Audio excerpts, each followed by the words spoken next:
Welcome to our Clarity and Focus session today at Consulting Unleashed. We are talking about the concept of it is all about the money.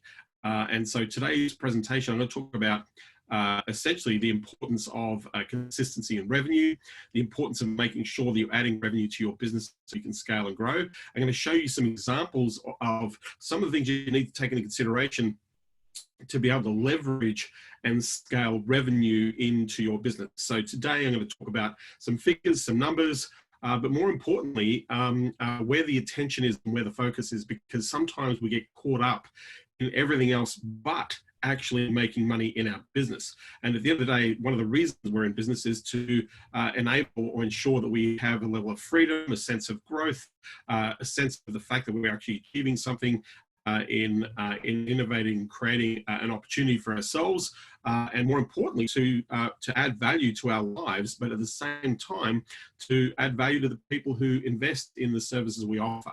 So one of the key factors, and a lot of people don't talk about this, not in the way that I'm actually going to be explaining this to you today, but I'm surprised that not enough people have this conversation, because money in and of itself essentially is a very emotional and topical issue. And that's because people have their own money mindset. People have their own experiences. They have their own habits around money.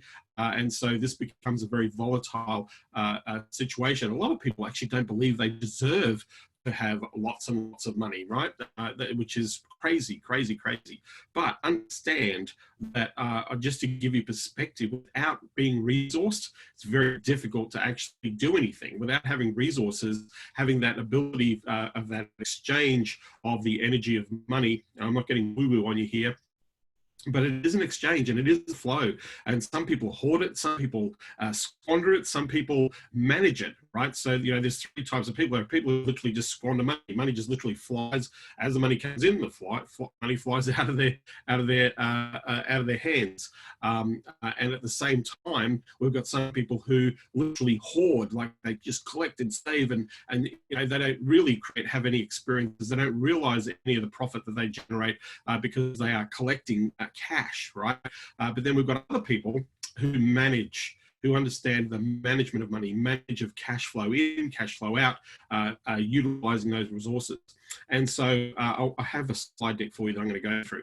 But one thing that you also want to be mindful of is that without being resourced, it's very difficult to do anything. We're discovering right now in the middle of coronavirus in this moment that cash is king, right? We need cash to survive, to clothe ourselves, to feed ourselves, to put a house or a roof over our head, to support our families. Right now, money is becoming extremely important. Very important. It always has been important, but now when we have certain circumstances or situations that will now bring our attention to either the lack or the abundance or the fact that we have to become resourceful, then this is where our key intent needs to start to have some level of focus and some level of clarity. So one of the things I will share with you before I get into the slides is the concept of the bill mentality. And I'm going to ask you this question at the end of what I'm explaining to you as a philosophy, right? The bill mentality concept is goes something like this, right? Have we ever been in a moment in time where we've been broke, right? Anybody been broke? I've been broke many times. I've been in a situation where I've been broke. If you type in just one, if you've ever been broke, just type in one. Ever been broke, right? Everybody I know, at least one point in their life, has been broke, right? In fact, a lot of people I know have been broke. Just have you ever, think about it, right? Have you ever been broke in your time, right? So, you know, no money coming in, lots of money going out, more bills than cash in, broke, right? So a few people here have been vulnerable and honest to say they've been broke, all right? Awesome. All right. Bankarada. Okay, so we have the experience of being broke. Here's the thing, right? Here's a scenario that I'll paint the picture for. Imagine you're sitting at home and you're opening up your mail or you're opening up your emails now, and you get these bills, right? So you get a whole stack of bills, and generally happens is, have you ever had a moment where there's like a pile of bills that come in at the same time? They just stack up on each other. All of a sudden, a tax bill, an insurance bill, a car payment bill, everything stacks up at once. You get this surge of bills, right? And you look at all these bills and you go, I've got more bills than I have money in my bank account this month to take care of those bills. Just type 2 if you've ever been in a situation where you've had a surge of bills or had a big unexpected bill just literally fall in your lap. Just type in 2. We're doing a little bit of interaction here. I just want to know that you're human, that you experience these things, that all of a sudden you've had a chunk of bills just come in and you look at your bank account and you go, I've got less money in my account than I can to take care of those bills. Ever been there? All right? More bills, less money. So we end up with a chunk of debt that we have to take care of. And we have to take care of it, right? We've got to pay electricity bills. We've got to pay our car payment bills. We've got to pay our mortgage. We've got to pay. So all of a sudden we've got all these bills and there's a concentration that comes in and we sit there and go, I don't know what we've got to do, but we've got to pay these bills. We've got to figure this out, right? So what happens is you get very, very creative. So I'm going to paint this picture for you, right? So what we do is we start to rationalize and prioritize the bills, just like companies do this when they pay their invoices. They prioritize which invoices they pay first, which invoices they can extend out, right? So they're managing their cash flow. And so the first thing you do is you go in through this process of managing your cash flow, right? So you go, great, I can take care of this bill this week. That bill will be taken care of the month in 30 days. That bill will be taken care of about 3 weeks' time. So you can actually sit there and work out when you're going to take care of these bills. You've got a mountain of bills and you start to rationalize and you manage your cash flow to make sure that you maximize the opportunity to make sure you pay the bills. Now, here's what happens, right? So we're rationalizing and now we're managing. We're putting in our money plan, right? Essentially what we're subconsciously doing is we're planning out our money to pay this bill, right? So remember, this is the bill mentality. Chunk of bills come in, less cash, more bills, got to get creative, got to figure out a way to pay those bills, right? So then we get creative. So we sit there and go, okay, great. I can save a bit of money here, maybe do some eBay over here, maybe go and take on some extra hours or shifts to get a little bit of cash. Maybe there's some cash lying around from somebody owes you some money, so you might be able to collect some money from somebody who owes you for money. So you start getting creative. Where am I going to get the cash to make sure I'm managing the payment of these bills? And what happens is sometimes you get so close to the line. The big bill is there. You get close to the line. You go, I don't know how I'm going to do this. This bill is going to be paid on that day. I'm 2 or 3 days out. I have no idea how I'm going to take care of this bill. But all of a sudden, out of the blue, you get a bonus, or you land a sale, or you get a tax refund, or you get somebody who's lent money or borrowed money from you pays it back to you, and you get this little chunk of money. And this little chunk of money that you've gotten is enough to take care of the bills, and you've got a little bit left over. And so breathing space. Anybody, just type in 3 if you've experienced that moment. Close to, got to pay it, and all of a sudden, out of the blue, you get a little bit of money, and you can take care of the bills. You've got to breathe it. Anybody experience that moment? 333. Yeah, a lot of people experience that, right? If you have, think about it. Yep, awesome. Okay, we've all experienced this, right? Just all of a sudden, miraculously, out of the blue, right? There's enough money just to pay the bill, and there's actually a little bit left over. So we can go and have a coffee or a glass of beer or whatever, right? Go out for dinner, go to the movies, right? We're going to have to get to celebrate or to enjoy ourselves a little bit because we're able to get through the bill cycle, right? Now, here's what happens in what I've just described to you. This is the picture of the bill mentality. The reason why this happens is you started to plan to pay the bills. So your focus was, I've got to take care of these bills. And so what you've gone is, great, I've got to look at my money situation to manage the cash flow to make sure I'm paying. So now you're focused on the planning, the management to pay the bills, right? But then you get to the management to pay the bills, and all of a sudden you make some creative decisions. You're able to find a little bit of cash here and there, not enough cash, but all of a sudden, out of the blue, you close the deal, get some money, get some deposits, get a tax check refund, whatever comes in, and then you're able to take care of the bill. Breather, sigh of relief. Oh, thank God I took care of that, right? You feel good and you just get a little bit extra. And here's why. The only reason why that happens is because you plan to pay the bill. And because you plan to pay the bill and because you manage to pay the bill, that's all you're going to do. You're only going to raise enough money to just pay the bill. And you're focused on paying the bill, right? Because you've only asked for the money to pay the bill. You only ask enough of yourself to take care of the deficit. And that's it. That's where it stops. You might get a little bit more, right, for as a little bonus, right? But you've only planned to pay the bill. Now, here is the trick. If you understand what I'm sharing with you, those who are watching this replay, if you understand this mentality, this focus that I've just shared with you, right? Instead of focusing on just paying the bill, what if we actually asked for more than the bill? What if we planned, what if we did exactly the same thing that we did to put all the energy, effort into making sure we pay the bill, to actually having way more than the cost of our bills? What if we had that plan? What if we had that focus and that energy and that? We need to be asking for more, not enough, more. Most people just ask for enough. And of course, that's all they get. They just get enough because that's all they're asking for, right? But if you want more, then you need to plan for more, right?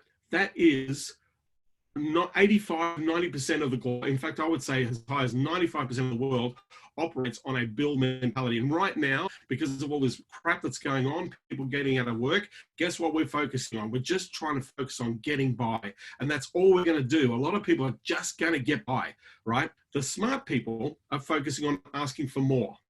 The smart people in the world are focusing on asking for more. And the ones that ask for more are the ones that get more. I know this sounds really rudimentary, basic, but it's basic quantum physics, right? It's really simple. Who has just had an aha moment in what I've just shared in that story? Who has just had an aha? Who's just recognized the plan that they're working on is only just to make enough? Just type in one if you just realized.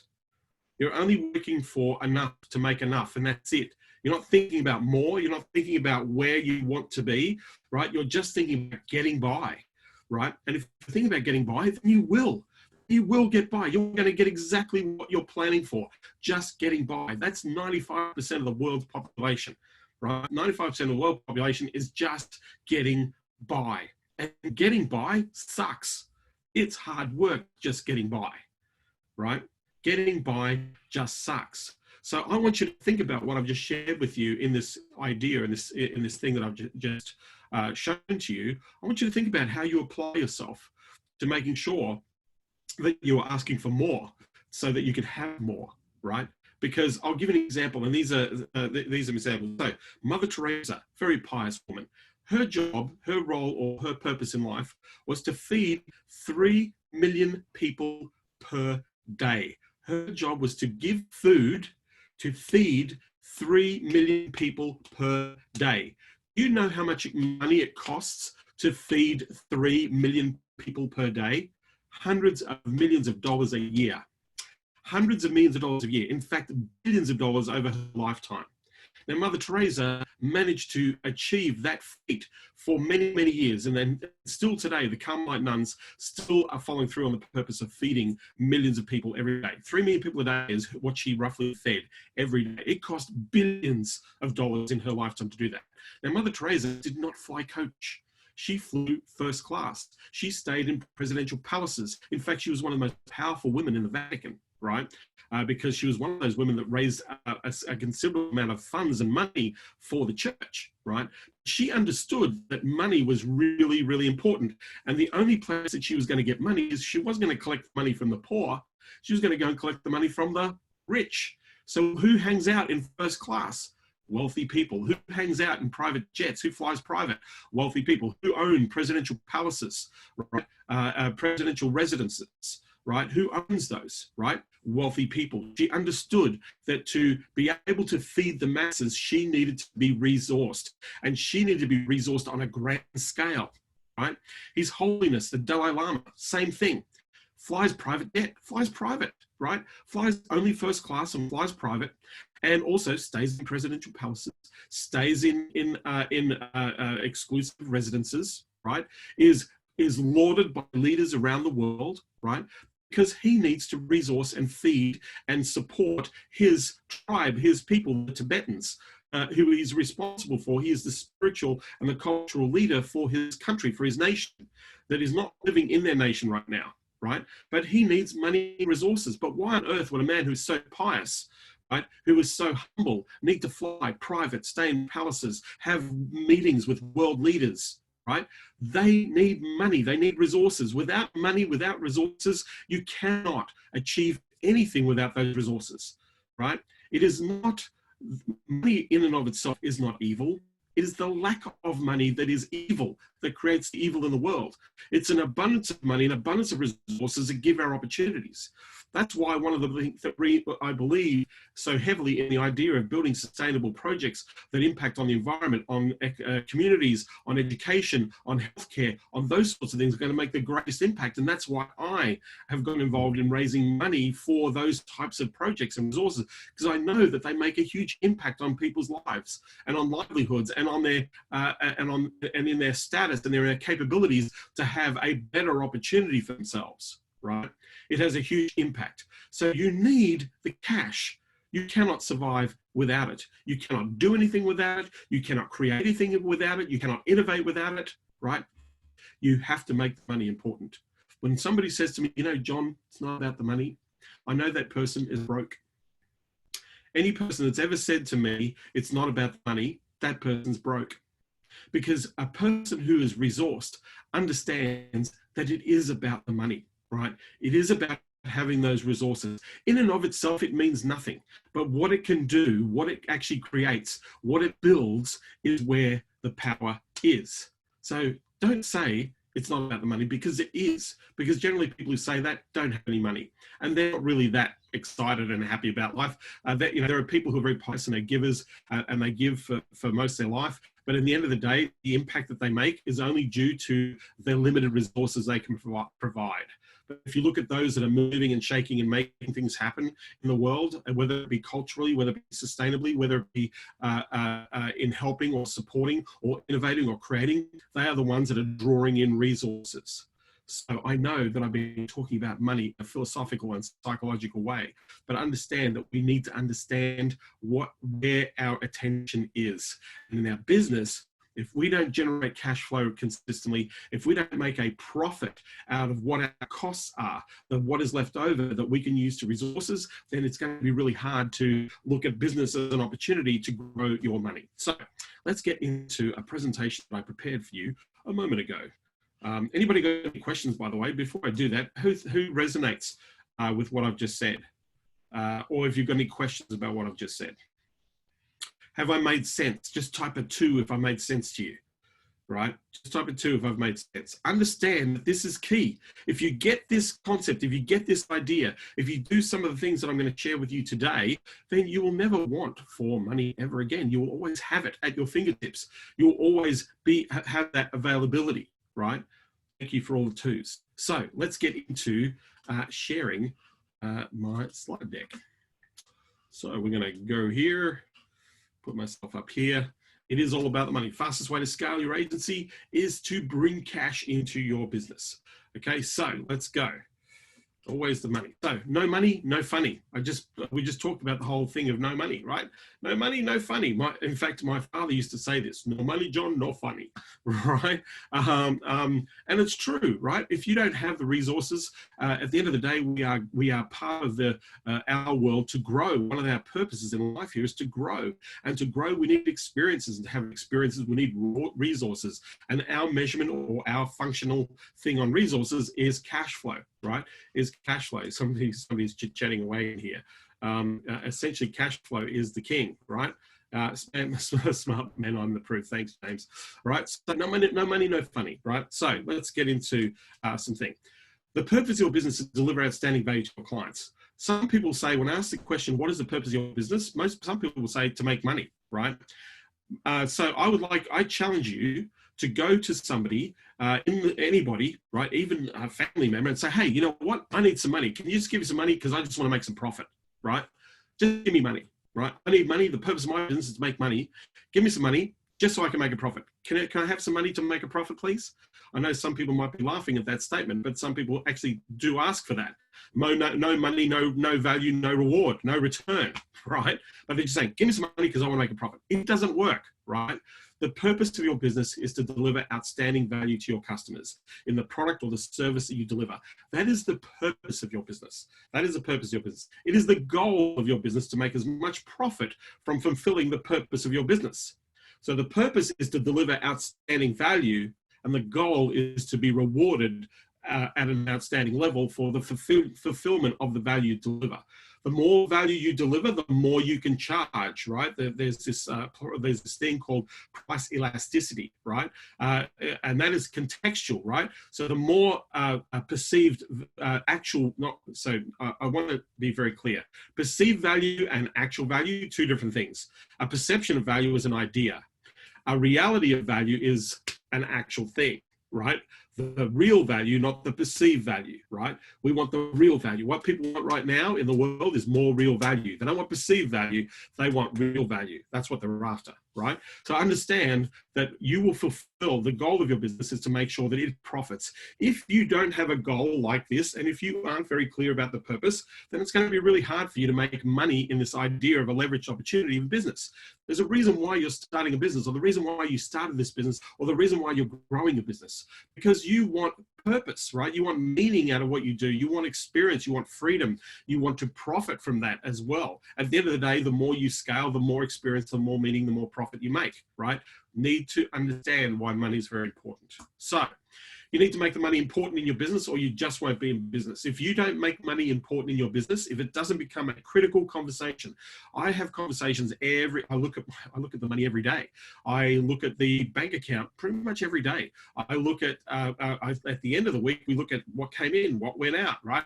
We're mindful and we're managing that money. We're making sure we're managing the money. If we manage the money, we're going to be great. If we don't manage the money, we're going to be screwed, right? But you need to make money important in your business. If otherwise, you just won't be in business. If it's not important, you will, I'll guarantee you, be broke if you don't make it important. If you don't honor it from a business perspective, you just won't have it. You might as well go and get a job and be paid by somebody else, because that is the value that you will deliver to the work. The only value you have is how much somebody's willing to pay you for an hourly rate for what you deliver. That is the value. If in a job, that's what happens in a job. You get paid your worth to what they believe, what they say you're worth. And then you accept that worth, and that's a job. There's nothing wrong with a job. It's important. Jobs are really important. It's important. There's nothing wrong with having a job. But understand, right, what that means to you, right? The reason why you're in business is because you know that businesses can leverage opportunity. You know that a small investment in a business can generate a huge return. You know that you can double, triple, quadruple your own personal income, or 10x your personal income over and above what somebody would be paying you per hour for your delivery, right? But if you are not making any money right now and you don't have a source of income, I highly guarantee that you should go and get a job so that you actually have some consistency of income, some routine, so that you can take a portion of that revenue and dedicate it or invest it in your business idea. Hustle on the side, don't hustle full time if you haven't got any money. If you haven't got any money coming in and you are not confident with what you're doing and you're not making money, I highly recommend right now, I'm being very honest with you, go get a job. Go get a job, make some money, get some consistency, get some confidence back. Because if you're struggling, right, if you are struggling, that struggle, unless you get through what you have to get through, or learn what you have to learn to get through, right, is only going to compound. And I've seen so many people leave their jobs to start a business, and they haven't got enough behind them to be able to make that work for themselves. So understand that you need to make the money part important in your business. You need to be mindful that you must accept money in your business every day, every week, every month, and years to come. I will take cash. I have this whole thing called make every day payday. It took me a little while to get to the point where I was making money every single day. And I make money every single day. Every single day, there's money coming in my bank account. Make every day a payday, right? The idea is what is the energy, what is the work that I have to do to increase the amount of revenue that comes in every single day, right?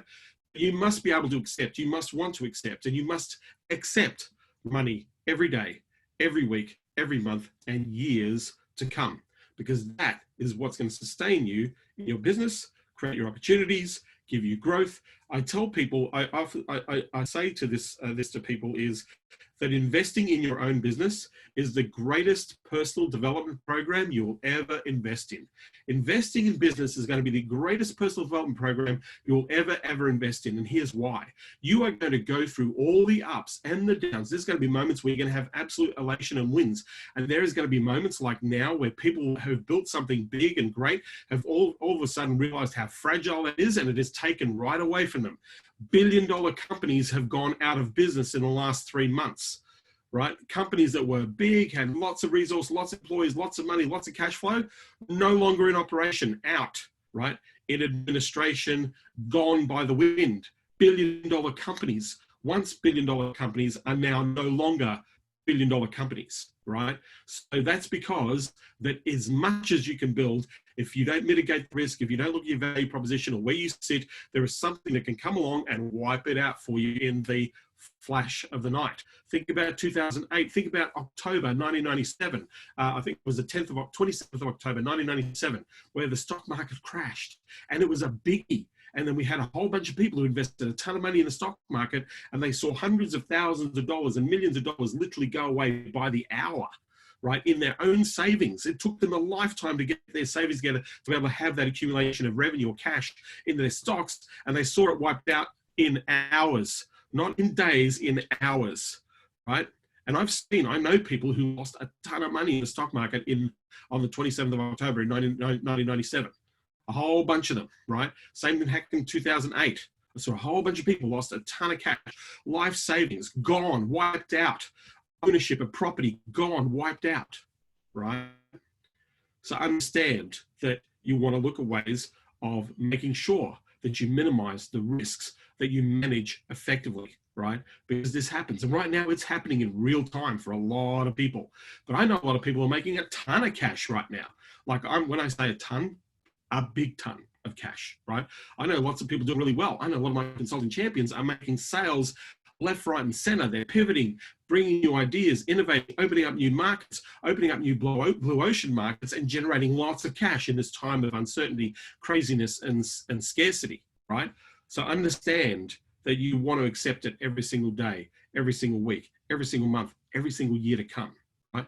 Next, the important numbers. These are important numbers that drive your business, right? The number of leads that you generate is an important number. Every week, how many leads you generate every week, every day, every week, every month, right? How many people, right? The number of appointments. How many people do you generate an appointment from every day, every week, every month? This is going to determine revenue for your business. It's critical, right? Number of sales presentations. How many people do you actually pitch and demo to generate a sale? And then the number of sales that are made every week, every month, every year, right? These are important numbers, right? LAPS, leads, appointments, presentations, sales.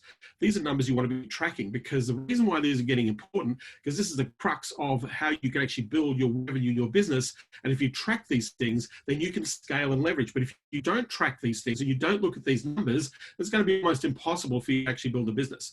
Most small businesses don't even look at this sort of stuff. But the businesses that I know, that if I look at e-com businesses, sales-driven businesses, they look at these numbers every single day. I am in my CRM every day looking at where can I close the deals? Where is our opportunity? What are we bringing cash in? I'm seeing it every day. And that's why what you focus on most becomes your reality, right? If you don't focus on these things, what's going to happen? A month goes by, 2 months go by, 3 months go by, nothing happens, right? But we need to look back at what we did in the last 3 months. And I'll guarantee you, for all of you, it wasn't enough, right? I know this for a fact, for most of you here that are on this call, right, in that time. And I'm not I'm not pointing fingers, or I'm not denigrating you in any way, but I'm just stating the fact here. In most people that I speak to, the last 3 months has not been enough in most cases. And I would say 90% of the cases of the people that I speak to out there in the market, not enough. Even big agencies, million-dollar agencies, these numbers, not enough. Not enough to sustain their businesses, because a lot of those businesses closed their doors in the last 3 months. I've seen 11 multi-million-dollar agencies literally shut down their doors, right? Because back in March, they lost a chunk of clients, right? They shut down rather than pivot, rather than look at their situation, rather than look at the opportunity. They thought, you know what, I'm out, gone, right? Because of this. A big part of this is they did not do enough of this. right? So important numbers. So to survive in business, you need to be converting 3 sales per month, 1 client every 10 days. In an agency business, you want a customer every 10 days. If you get to that cadence of a customer every 10 days, that means take out an 11-month year, you're going to end up with 33 clients. If your average sale is $2,000 a month per client, right? 2 times 33 is $66,000 a month in recurring revenue, 700 and something thousand dollars a year in annualized revenue. That's if it's $2,000. If it's $3,000, right, you're going to be making a little bit more. The reason why 3 a month is you're going to lose about 10 to 15 of them. So you're going to be left with about 20, 25 clients, right? Out of the 3, you're going to lose probably 1 of them out of the 3 over the course of the year. Right. So this means that you're actually aggregating and growing. These numbers get bigger. I know agencies that have 600 clients. I know agencies that have 270 clients right now, right? Hundreds, not single double digits, hundreds, triple digits, right? So that's scale, right? 3 sales per month, 1 new client every 10 days. Super, super critical, right? If you can't get a client every 10 days, then you're going to end up with the spiral of death, the cash flow situation of having up and down cycles of cash flow, right? So if you go 60 days without if you go 60 days without bringing, looking at the spelling here, right? If you go 60 days without bringing in a client, you're out of business.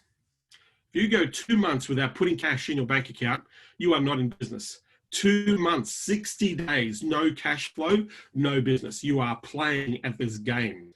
You've got to get this figured out. So you've got to be bringing on cash every single month. If you don't bring cash every single month, if you have a down month, you're never going to get it back. You don't actually, when you've lost a month, right? It's not like, hey, if I double my sales next month, I've made up what I lost in the previous month. No, you've lost that month. Right. I know businesses that go, 2 months cash, 1 month down, 2 months cash, 1 month down, 2 months cash, 1 month down. They have 4 really bad months or 0 months in their business, 4 months, right, in their business that they've gone, 120 days, no sales, no revenue, no cash. You have 365 days in a year. 1/3 of your year has not reaped any reward or revenue for the business. That is a huge impact. That's why you need to be bringing on clients every single month. Even if you're a freelancer, 1 client a month, right? 12 clients a year. If your average client's going to be paying, anywhere between $10,000 and $20,000, you're going to be making $70,000 to $120,000 a year in cash. That's 1 client per month, depending on how much you charge. If you charge more, you're going to make more, right? But understand that's what's going to happen here, right? The average, there's this magic figure that people bandy about, and it's this $10,000 a month, right? Now, $10,000. If you want $10,000 a month, you've actually got to be doing about $18,000 to $20,000 a month in revenue, $240,000 a year. Because you've got to think about it, you've got to pay taxes, you're going to have costs. So half of that money, 50% of that money, if you live in California, half of that money you earn goes out your window, right?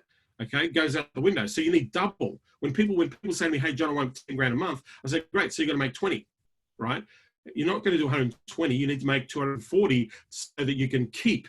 What they're really saying, when you say to me, "John, I want $10,000 cash a month," what you're saying to me is you want that to be your salary. If you want $10,000 cash for you per month, then that means you've got to earn double. So that's $240,000. So $240,000 is 10 clients at $2,000 a month. You need 10 customers to make $10,000 cash in your bank net per month. Right? If that makes sense. So think about it. Whatever dollar figure you say, this is my earning capacity, double it. And that's what you need to do to get that money, right? Because you've got to take into consideration that you've got costs, you've got taxes, you've got bills to pay, you've got contractors to pay, you've got all sorts of, you've got to pay for your internet, you've got all these costs that you're running, all these subscriptions, your ClickFunnels accounts, your Infusion software, I should say, Keep, whatever your autoresponder service, all of these things are costs that come out of your $10,000. So all of a sudden your $10,000 starts to look like $5,000 to $4,000. So then you've got to go, great, I've got to make more. So think about the number that you want to keep as your money, your income. You need to double the amount to get that amount to keep that for your income. Twice as much, right? So if you really want to make $10,000 a month for yourself that you get to keep, you got to be making between 18 to, I would say, $16,000 to $20,000 a month. Right, so $180,000 to $240,000, and you get to keep $10,000 net in your back pocket. Now that gives you a great lifestyle. And for a lot of people here, that's all you want. That's awesome. But you've just, in that scenario, you've created a job for yourself. Eventually what you're going to get to is you're going to go, hey, I want to make more. I want to make more. So if you go 60 days without bringing in new clients in your business, you're out of business. So dedicate 1 hour a day to having one physical conversation with one business owner per day, and you'll make 3 to 5 sales every single month. Dedicate 1 hour per day to have one physical conversation per day with a business owner per day, and make an offer, and you will make 3 to 5 sales every single month without fail. Hire a salesperson, you'll even scale that faster, right? Now, to get to one conversation per day takes a bit of energy, bit of effort.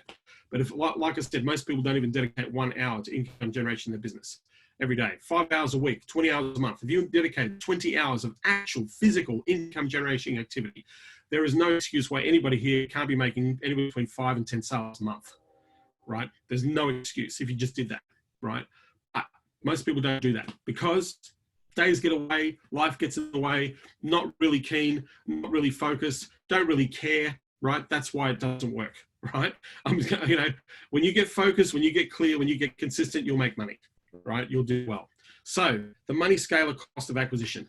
This is how you want to figure out, by the way, this is stuff that we do with our clients, but we want to find out what it costs us to generate a customer.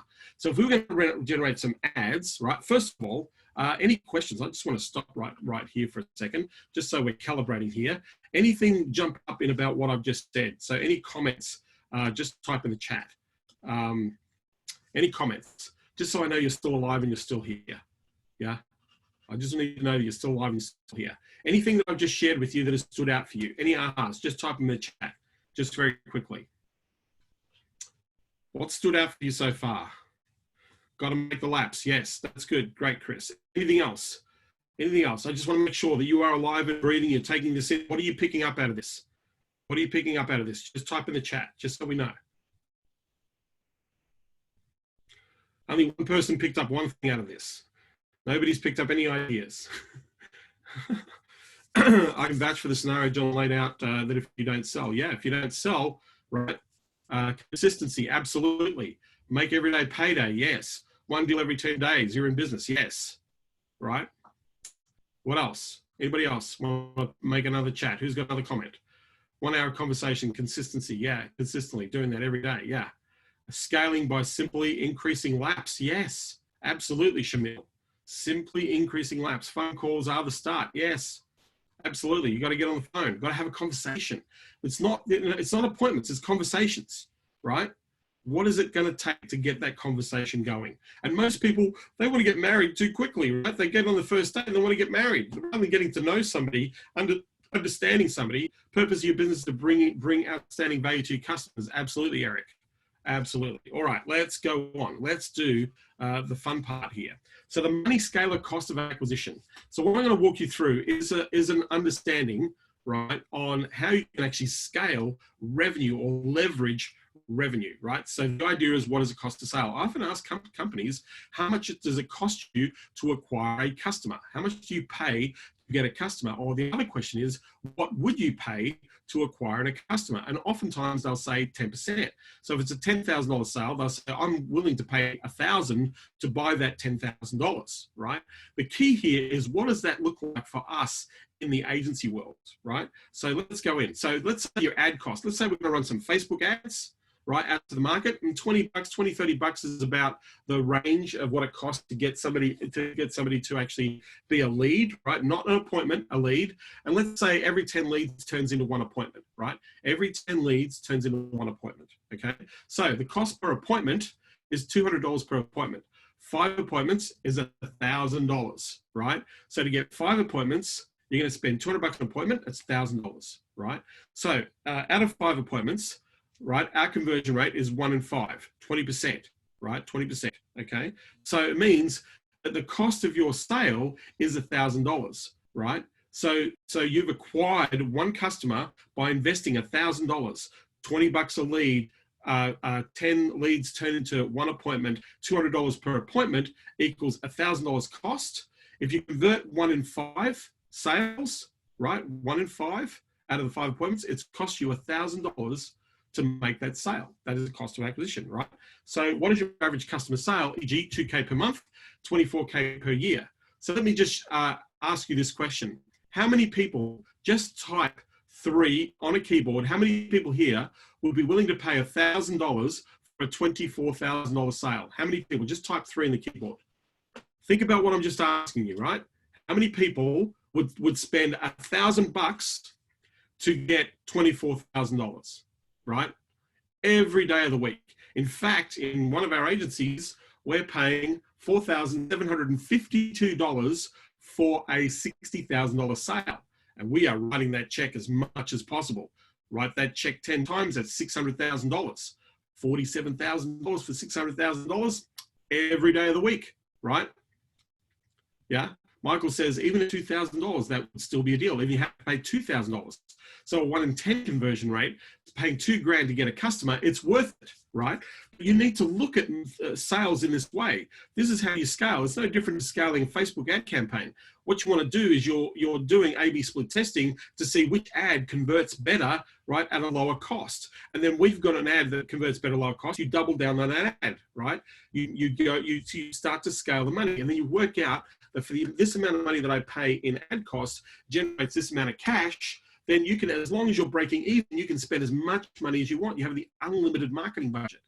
You have the unlimited sales budget when you start spending, right, 20, 30, 100,000, 2 million a month, right? 3 million a month to go and make $5, $10 million, right? So you see how it scales. The sad thing is that most people in the agency world don't spend any money to acquire a customer. However, au contraire, I will say that if you are investing time in trying to acquire a customer and you were to charge out your time at $100 an hour, and for every 5 hours you generate a prospect or an appointment, right? Then it's cost you $500 that appointment of your time, right? Free is not free. Right? Your time is valuable. You're putting time into that structure. So you need to sit there and think about, imagine how much money did I pull in the bank account last month and how many hours did I work to get that money? And then you divide those hours, cut the profit, take out what cost you, and you end up with a profit. And a lot of people, when I've done these sums with people, they're making between $5 and $15 an hour. Now, if you're making with $5 and $15 an hour, you would be better off working for In-N-Out Burger because they pay more than that. They pay $16 an hour, and that you've got no responsibility. You're going to have more money working for a burger joint than you will running your own business. But that's because you don't know and understand and play with these numbers. So let's get back into it. So everybody would go and spend that money, right? So my question is, why aren't you doing this? I'm not asking for the answer, by the way, but ask yourself the question: why am I not doing this? Why am I not investing and then working out the cost of acquisition of a customer? I'm going to show you another model here in just a moment of doing that, right? So here's the thing. Let's keep going. So for every $1,000 you spend, you make 24K. That's a no-brainer, right? For every $1,000. Michael said he would pay $2,000 to make $24,000. So he would invest more in that customer acquisition process, right? The question is, you need to figure this out. I like to take 10% of the revenue that we earn and throw it straight back into marketing. And as we grow, that 10% grows and grows and grows, right? You know, I used to sit there and make goals, right? This month I want to spend $10,000 on advertising, right? Then I'd say, great, in 3 months I want to spend $40,000 in advertising. And in 6 months I want to spend $100,000 in advertising, right? And in a year I want to spend $1 million a month in advertising, right? The numbers get bigger and bigger and bigger, but the result, right, as long as you're managing the outcomes, the result is much bigger at the other end, right? So scaling sales, let's talk about sales, right?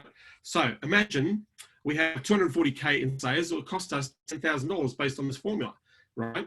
If we want to make $580,000, it will cost us $20,000 to make $580,000 in sales. If our average sale is $2,000 a month, $24,000 a year, right? That's if our average sale is 24K, right?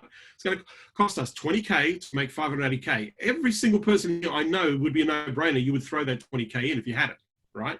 So here's the thing, at $84,000 a month, right, in revenue, which is a $1 million run rate, it'll cost you $42,000 to make $84,000 per month, $1 million a year, based on this formula, right? $4,000 a month to make $1 million a year.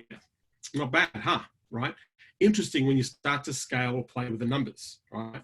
Now, here's the next thing, right? So rapid scale through sales. Now, one of the things that if you want to really scale up fast, what you want to do is you want to hire an appointment setter. I'm going to share with you, you want to hire a commission-only appointment setter. I'm going to show you the numbers here in just a moment, right? So here's the thing. You want somebody to make appointments for you. If you are the primary salesperson in your business and you're not making appointments, then pay somebody else to make appointments for you. Because remember, every 5 appointments that shows up, I know you should be able to make 1 sale. So what would you pay an appointment setter? I'm going to work some numbers. And then a salesperson scales you even further. But before you hire a salesperson, right, what you want to do is you want to get an appointment setter, right? And the appointment setter should be commission only. And let me explain the philosophy and the structure of doing this, right? Because when you get this right, you will crush it in sales, right? In leverage. So what you want to do before you think about hiring a salesperson is you need to understand those numbers. Remember the leads, appointments, presentation, sales? You need to understand, you need predictability. You need 3 months of predictable numbers to figure out what it's going to cost you to hire a salesperson. So for 3 months in a row, what are the results from 100 leads? So from 100 leads to 30 qualifiers to 15 presentations to 3 to 5 sales. If you look at those numbers, if you know what those numbers are accurately, when you get that done, now you can hire a salesperson. What most people do is they try and hire a salesperson before they get those numbers right. And then what happens is it fails, right? Because if you know what the numbers are, if you haven't worked that strategy or that structure, you don't know what to expect by hiring a person. You can't train that person. You can't provide them with the support because you've got no consistency. So you're going to be disappointed in hiring salespeople. You can hire the best salespeople in the world, but if you don't give them the numbers and you don't give them the support, not going to make sales. The second big problem with the whole scaling with sales is people hire a salesperson expecting the salesperson to go get the leads, to go make the appointments and to go make the sales. If you are hiring a salesperson to go get the leads, make the appointments and make the sales, they're not going to make any sales, not going to make any money, you're not going to make any money, and they're going to leave. They're going to leave really fast because you're expecting them to do the very thing, right? There's 2 of those elements that will stop them from making sales. They're either going to spend all their time trying to get leads, or they're going to spend all their time trying to get appointments, and they're going to spend a little bit of time doing sales. So hiring a salesperson to go get appointments, to go get leads, to go make sales is a dumb idea. It fails abysmally. Smart sales organizations hire salespeople, give them appointments, and they sell. Salespeople sell, not make appointments, right? In our business, in the agencies that I've worked with, right, we hired a salesperson. We just filled the calendar of that salesperson up. That's it. You need to call these people every day. There's 2 things you need to do. Do the presentation, follow up the deals that you didn't close.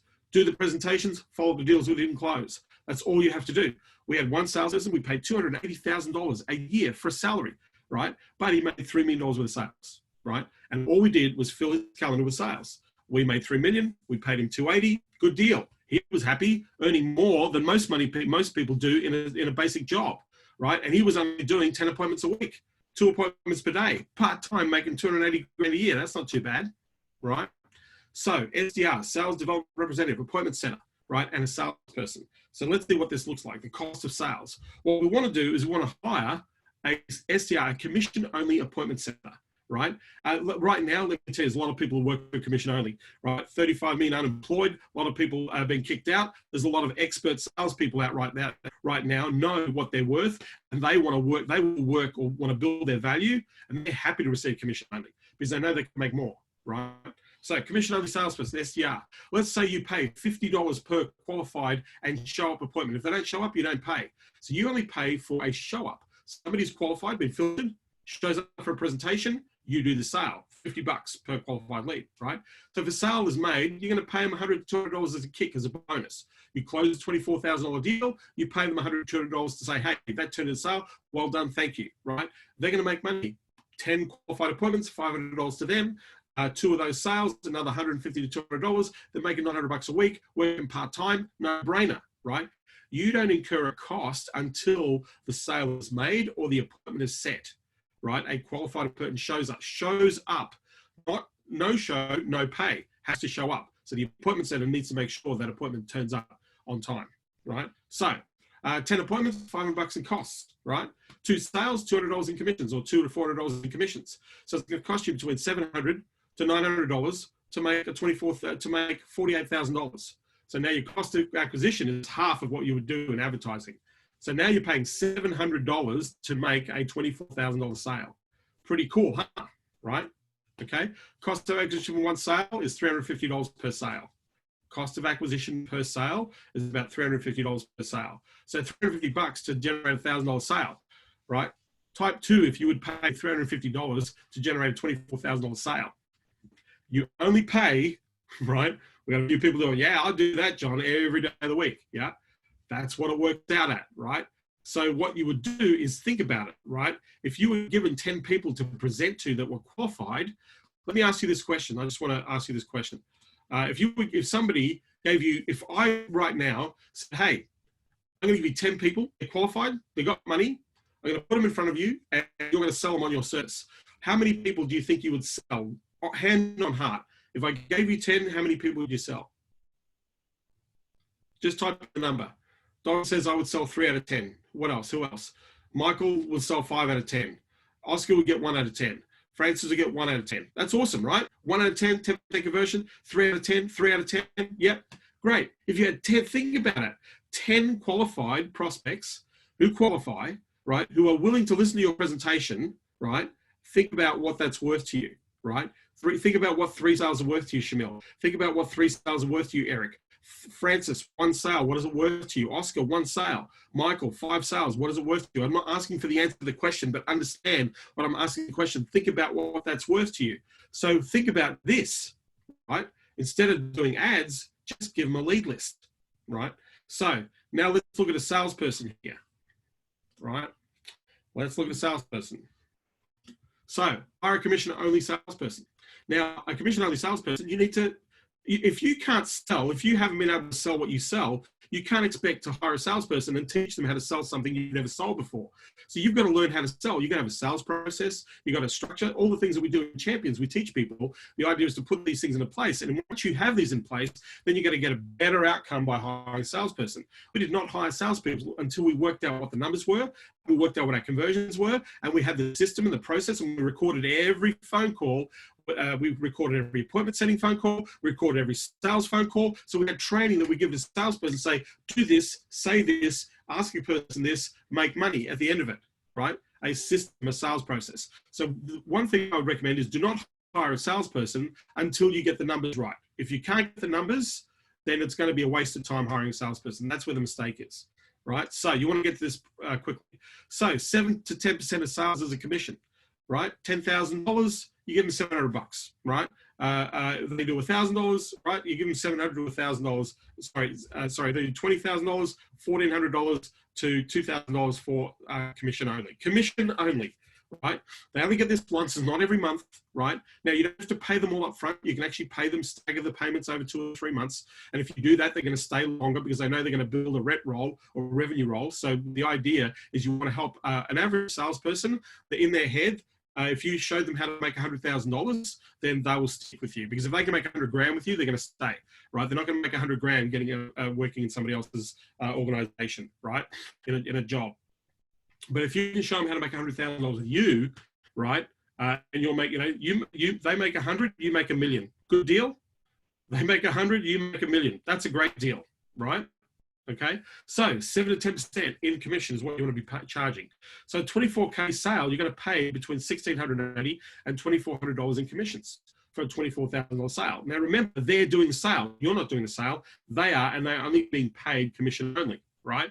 So they're only paid when they convert. You only have to pay when they convert, right? So of 24K, you get to keep the majority.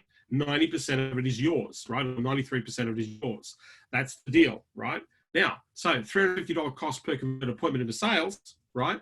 Your cost per sale for a salesperson now is $2,030 or $2,750 per sale, right? That's the cost of acquisition, having somebody do all the work for you to get the person to buy your services, right? So even at that figure, I would hire somebody every day of the week. I'd say, great, let's go and play that number. I'm more than happy to pay $2,750 for a $25,000 sale. Now, my sales are more than that. They're $60,000, $50,000, $100,000, right? So even then, the money, it's worth doing it. Commission only. You don't have to pay a retainer. You don't have to pay a salary. You can work people through the system. Kevin Wilkie, who has a SaaS system in Consulting Champions, we have a system of hiring SDRs, hiring SDR appointment centers. Kevin hated selling. He hated selling, right? But he knew that he needed to make appointments to sell. So what he did is hired a sales commission-only salesperson, commission-only SDR, not a salesperson, a commission-only SDR, so that he knew that that person was going to bring him, 10 appointments on average per week. If he had 10 appointments, he was going to close 2 deals per week, 8 deals per month. This system is working for Kevin today. On average, every sales development person in his business is generating 8 sales per month using this model, right?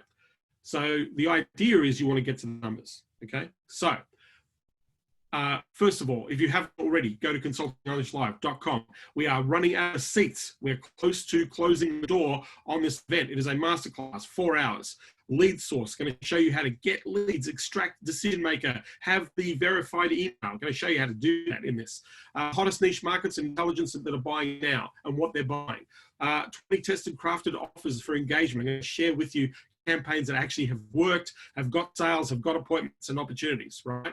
Simple 5-step sales process. Going to walk you through my sales process to close, how to close a sale with an agreement and a payment on the spot, how to get them to sign an agreement and pay for the bill on the spot, walk them all the way through, right?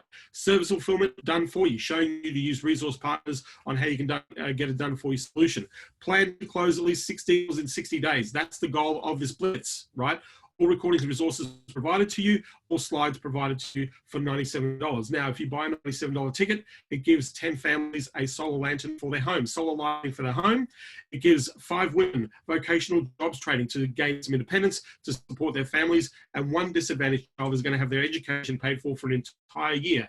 That's what this $97 ticket does. This $97 ticket will make you tens of thousands and hundreds of thousands of dollars if you join me on Saturday, the 23rd of May, for this Sales Blitz Intensive strategy. So it's 11 a.m. PST, Pacific Standard Time. If you haven't bought a ticket, a whole bunch of people here have already bought a ticket to this. So thank you to those, by the way. Huge impact right now. We've helped more than 700 families get lanterns.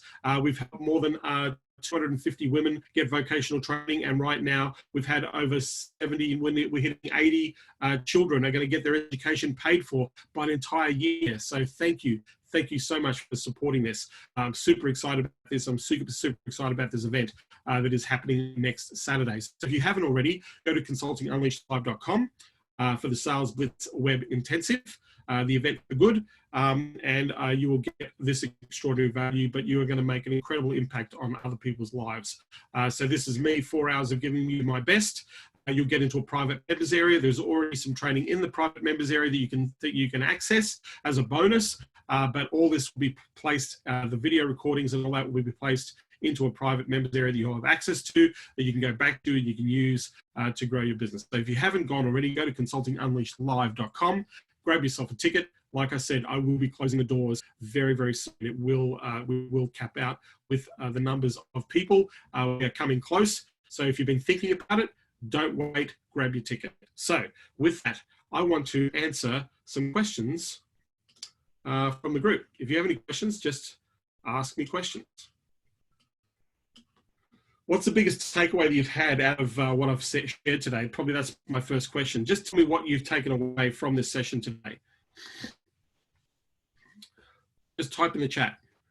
Biggest takeaway that I've shared. What's the thing? Look at the notes. Just type in very quickly, just so other people know what people are getting out of the training that I've provided. Because essentially, I've shown you how to print money for your business. Chris says numbers. The clarity of those numbers. Yeah, absolutely, Oscar. This is what you need to be doing in your business. Absolutely critical. How little it can cost to get a sale with the right kind of people in place. Absolutely, Chris. Absolutely. Right? You can leverage opportunities. What I need to have in place to scale and how to build a team. Absolutely, Chanel.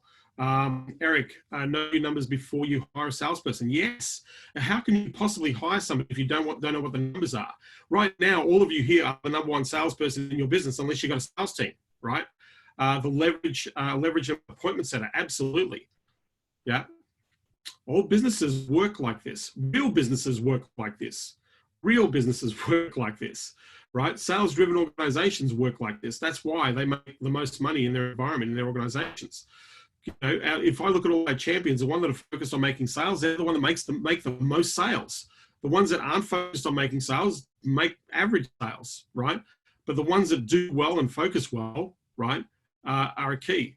The salesperson should only focus on sales. Absolutely, Eric. A salesperson should only focus on making sales, not setting appointments, not getting leads. If you do that to a salesperson, you will fail. You will be doomed to failure. You're going to churn your salespeople. You have to provide leads for them. You have to provide, not leads, you have to provide appointments for them. If you hire an SDR, a sales development representative, to make appointments for you, you have to provide that person with leads so they can call and make those appointments so they can make money, right, for you. So that's the key. Each person has a role. Your ability to acquire leads, right, as cheaply as possible, then to convert those leads into an appointment, and to convert those appointments into sales. That's the game that you're playing here. Any other questions? The salesperson only focuses on sales. What else have you learned? There's a whole bunch of people here. I want to thank you for joining me here. What have you learned from this talk? What else have you learned?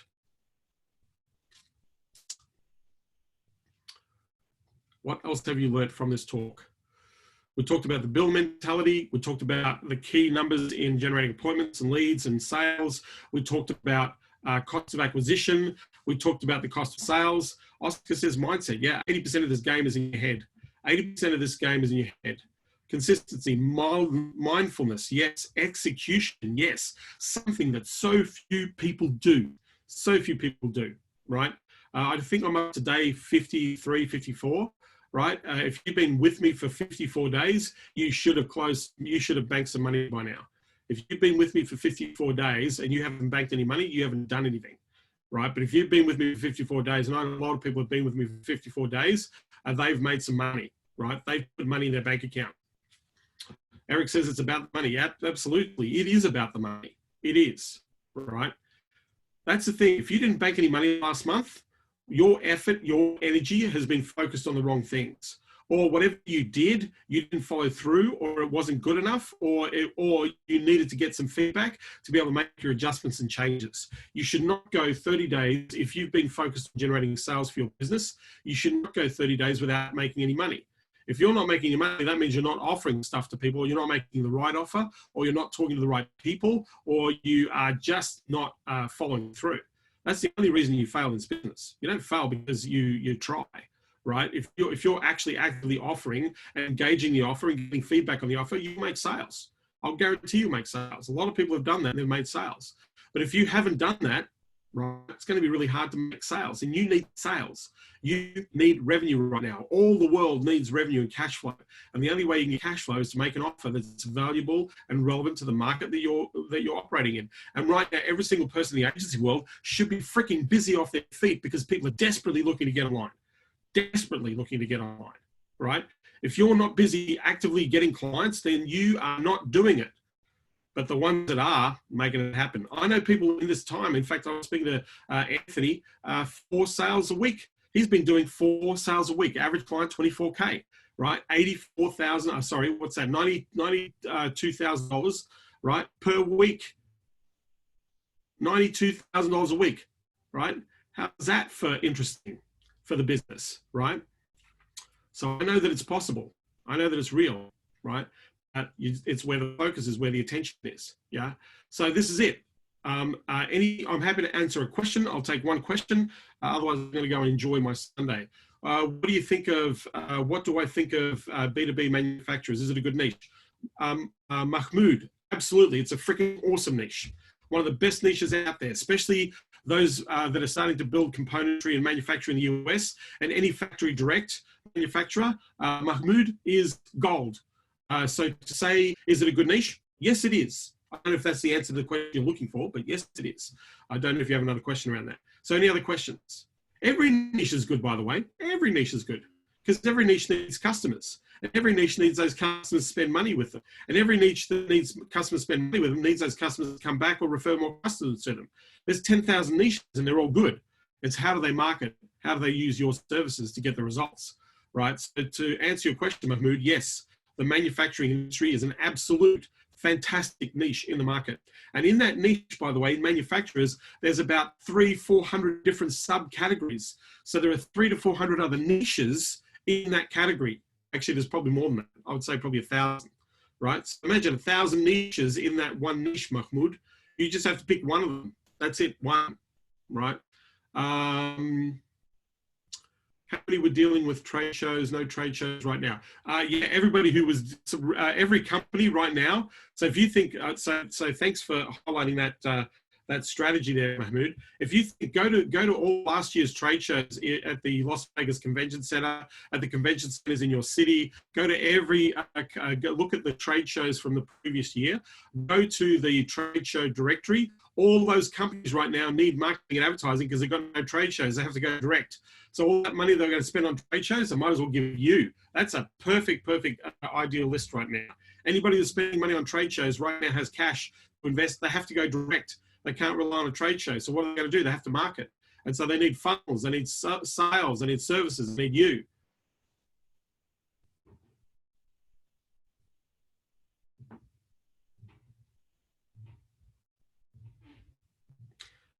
There is manufacturing within there are sub niches within manufacturing, right? So there's like this. Okay. So on Alibaba, there are 300,000 manufacturers on Alibaba. 300,000 of them. Now, in those 300,000, the product categories, there are thousands of product categories, right? So there are thousands of different types of niches within those niches. And not all the manufacturers on Alibaba, only ones in Southeast Asia on Alibaba, right? Think about America, Europe, South America, Central America, right? Huge manufacturing bases, right? Africa, massive manufacturing bases. All these companies want to go direct. So yes, there are a lot of sub-niches. So yeah, Mahmood, trade show people who can do trade show, all that money we're going to spend on trade show. And I know some companies spent, you know, $600,000-700,000 on a booth, just the booth, not the people, just the booth to be there. That means they've got $600,000 or $700,000 to go and spend on advertising and marketing to go direct to the market. Online marketing, very powerful. Email marketing, very powerful. Upsell, cross-sell, downsell, product launch, very powerful. Right? Anybody that can do any of those skills, you have a market to go after and make money out of. Absolutely. Absolutely. Any other questions? I'll take one more question. I'm going to say thank you for being here. If you haven't bought a ticket already, go to consultingunleashedlive.com and grab yourself a ticket. It will sell out. It will sell out. And then this event will be no more. So any questions? I'll take one more question if you've got a question. Otherwise, I'm going to thank you for being here. If you haven't already, go to consultingunleashedlive.com and grab yourself a ticket. Any questions? There's a whole bunch of people here. I'm happy. You're just sitting here looking at me blankly. When will Gary respond to a Facebook request? I'm not sure what the question is, Don. IT managed services, service providers. What about them, Chris? What about IT managed service providers? What is the question? Is it the question, is it a niche? Yes, it is a niche. Do they need to spend money on marketing and advertising promotion? Yes, they do. So yes, it's a good niche. Anybody, if you can think of a business, every business is a good niche. Because my question is, how do they acquire customers? How do they maximize revenue earning per customer? And how do they keep those customers coming back and getting referrals? And then my question is, how do they market themselves online, right? Are they visible to the most powerful computer in the world? Are they visible on this device? If they're not visible on this device, then are their competition visible on this device? And if the competition is on this device, that means that there's money in that market, and that means that niche is a good niche. So picking niches is easy. Pick the ones that are already spending money on ads, and that shows you a good niche. Yeah. So happy for you to hang out here, but I'm going to actually say thanks for coming. I really appreciate that. If you haven't gone there already, go to consultingunleashedlive.com. Join the event for $97, the ticket for good. You'll have great impact. Hope this was great. I'm going to be here tomorrow, same time, same bat channel, 3 p.m. Pacific Standard Time, 8 a.m. Australian Eastern Standard Time. So I'm doing these every day. If you don't get it, we're uploading these over into our YouTube channel at Consulting Unleashed. If you haven't joined our Facebook group, look for Consulting Unleashed as our Facebook group, and we will let you in there, and you'll see all the videos, all the trainings, and all the stuff that we do in there. and get lots of access to a whole bunch of free stuff. If you are joining me for the intensive, thank you for purchasing a ticket. I really appreciate you doing that. You have done an amazing lot of good just by buying that $97 ticket. It is a very, very small price to pay that has a massive impact. So first of all, I just want to say thank you for supporting that particular event. So with that, I want to say thank you for being here. Enjoy the rest of your weekend. I will be here, same time, same bat channel, 8 a.m. Australian Eastern Standard Time, 3 p.m. Pacific Standard Time. Take care. Enjoy your weekend, everybody. Stay safe. Have some fun.